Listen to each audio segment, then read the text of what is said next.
What do you get when you put 3 soccer dads together and have them open a bar here in Huntington Beach and COVID hits?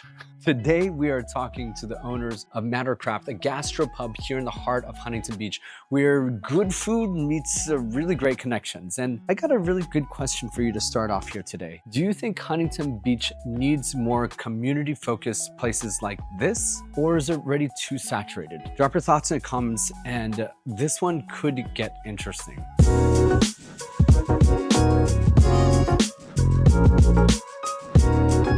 Welcome back to the Huntington Beach podcast, where we explore the stories, the people, and places that make Surf City unforgettable. I'm your host, Gary Watt, here to bring you a fresh perspective as a newcomer, discovering what makes this community tick. Today, we're sitting down with the folks behind Mattercraft, a gastropub that is making waves not just for great food and drinks, but also its focus on bringing together people in the community.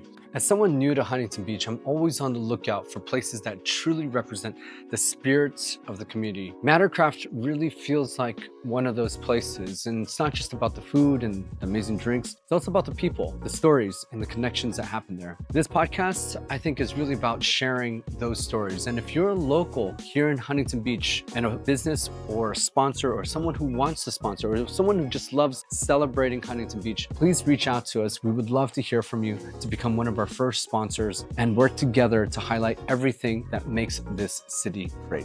Mattercraft, it's not just about a place that people can grab a drink, but it's really serving as a community that's building around this bar. We hosted events like the USC-UCLA football game. We're also going to be hosting the Photos with Santa Day to support F Cancer, a nonprofit. So let's dive into their story today. We're at Mattercraft here with Jim and Tom. Come on, tell us your origin story. But first of all, cheers.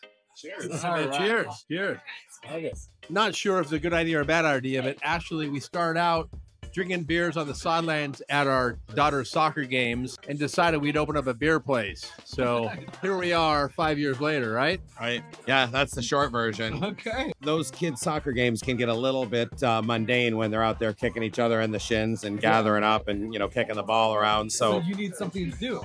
Need something to do, and I've always been kind of a craft beer aficionado, so I used to bring some beers and we'd, drink them kind of disguised in our, coffee cups or whatever. Those kind of days. Yeah, and this is kind of a little bit earlier in the scheme of things before the huge craft beer explosion, so we'd taste beers on the sidelines, and then, it became kind of a regular thing, and then we started talking, and then we started imagining, like, hey, what would the perfect craft beer place look like for us? Yeah, and our other partner, Jim, who's not here, he's out working doing something, but he basically put together a little spreadsheet, met at my office one day and said, all right, let's do this, find a place, let's lease it, and let's open up a craft beer joint. And we got the keys in November 5 years ago. 2019, yeah. We opened up 3 weeks before COVID, which wasn't great timing, but we pivoted, sold a lot of pizza to go, and here we are. It's been great. So what makes this place unique in Huntington Beach specifically? I mean, there's a lot of bars and pubs and places to eat.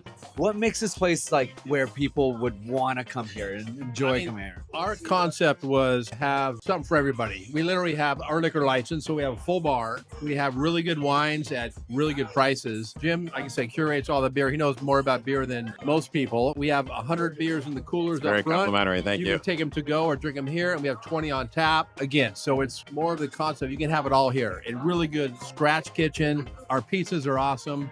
New York style, thin crust. Our recipes won awards for best pizzas. Wow. So we do everything scratch back there, which we take a lot of pride in. It's a little bit of something for everybody. We take the food seriously. We're not a bar with food. We're straight up, like, we pay as much attention to the food as we do to the beer and the cocktails and the wine. I mean, a lot of time goes into everything. You can tell, right? Yeah, exactly. But one thing that we say that I think sets us apart is that we tell people you can come in here and get a Chop House quality cocktail or an exceptional craft beer that you're not going to find everywhere every day, or a really nice glass of wine, nice old fashioned, whatever.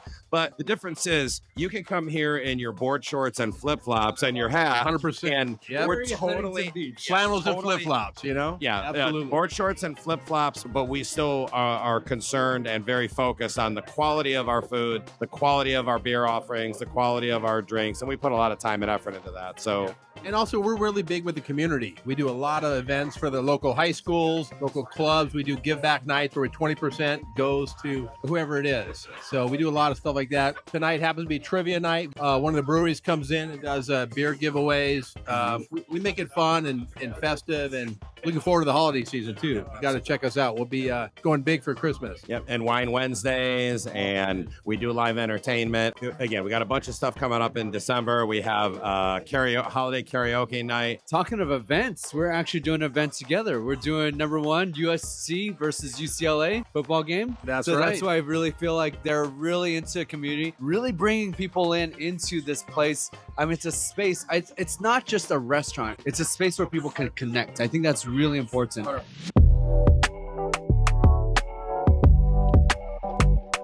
I'm going to give you some rapid fire questions, and we're going to go through those. Every question has its moments where it's like that, oh crap, it almost didn't happen moment. Where was your close call? I think in the beginning, trying to get our liquor license is always a challenge. Jim and I drove down together or separate to ABC to get our license at least 4 or 5 times and put on paperwork, going back and forth. This isn't right. Finally, we met with the manager, said, okay, here's how you do it, get our license. Because we were opening without a liquor license. We were kind of at the mercy of them, but they ended up being really great to work with. Some of them came in here and had dinner and stuff. So it's all good, but it got a little nerve wracking at the time. We had no liquor license and the grand opening coming up a couple days away.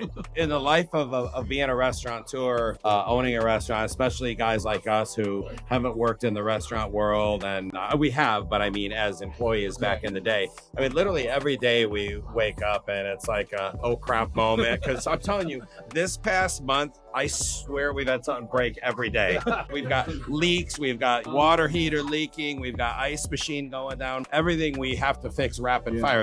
A pizza oven, because we can't operate without a pizza oven. But literally, I think when you're a restaurant owner, every day is a day where you're, it's an oh crap day, and all right, what's it going to be today? But the other side of that is we do it because we love it too. You know what I mean? If you don't have a passion for it, you don't enjoy people. Next question. Unforgettable story from behind the bar kitchen that's never been shared before. Oh man.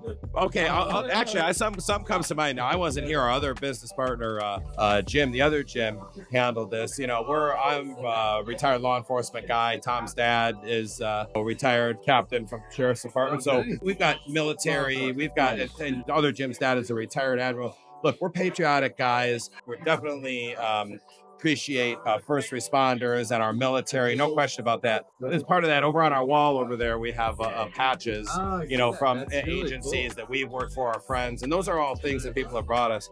Well, one day, Jim was here and just fixing stuff like he usually does, and there was a guy who I think had a few too many. Jim saw him walk over before we had the plexiglass on the patches, and he just helped himself to one, and then walked in the men's room and put it in his pocket. So not at all. So, you don't steal police patches, right? I mean, so that's super disrespectful. Right, yeah, totally. And so Jim, it was the LA County Sheriff's Department patch actually too. So Jim walked in the bathroom and confronted the guy. He took the patch back from the guy and escorted him gently out the side door of the place. So if you could invite one celebrity to your place and they're going to respond to this podcast, who would you invite? Just a name, really quick, why? For me, I'm a Buffalo guy. I would invite, especially after the game, Josh Allen in, and I would buy him a beer and some buffalo wings. I know he's pretty picky about his buffalo wings, living in Buffalo now, but I'd love to buy Josh Allen a beer. Kelly Slater, he's a pro surfer, local guy. We are at Surf City, and I used to surf. I still surf, not as much as I used to, but I'd bring Kelly in. We actually carry a tequila he sponsors, so it'd be a win-win. Let's talk big chain restaurants. Hurting or helping the local economy here in Huntington Beach? I mean, everybody has a space. I mean, there's some good ones, and there's some, that are generic and tired. But, I think there's room for everybody that's good. There's quality for us. It's different. I really don't know, have a take one way or the other. Some people go to those restaurants all the time, and we're not likely to ever see some of those people here. I guess that what they bring is an alternative for those people who go to those kind of, those big box places. Some people love that, and some people shun those places and come to places like ours. So we prefer that people come to small businesses like ours. We're a one-off place. This is the only matter of craft. We're local guys. For now. Yeah. Who knows? for now. But we obviously we're partial to small business because everybody does something special. But those people need a place to come and eat when they're off work. So they exactly. They can come here and eat. We welcome them with open arms if they want some scratch food and great beer and great cocktails. So come on in, everybody, if you work at a big chain restaurant. Yeah. We love you. One thing that Huntington Beach does better than anybody else. Weather.